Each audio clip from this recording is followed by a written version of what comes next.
صباح الفل عليكم وصباح صنع في مصر. بما اننا موجودين دخلنا في القطاع الهندسي بقى والحديد وتشكيل الحديد والصناعات دي، فبنكمل بنشوف في مصر ايه الشركات الناجحه في هذا القطاع. من ضمن الجزء اللي احنا عندنا ناجحين فيه بشكل قوي جدا وهي الشركات اللي بتصنع الماكينات الخاصه بالصناعات الغذائيه.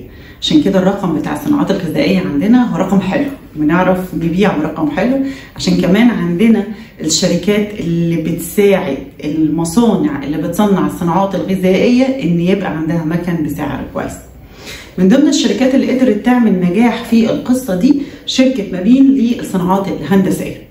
فاكرين الناس اللي متابعه الفيديوهات معانا قبل كده احنا قلنا ايه؟ العاشر من رمضان، برضه موجودين في العاشر من رمضان، وافتكروا برضه العاشر من رمضان لانها هتكمل معانا في القطاع ده حبه حلوين. هنكتشف انها جزء من القلعه الصناعيه في مصر وتشكيل المعادن والستانلس ستيل هي موجوده في العاشر من رمضان.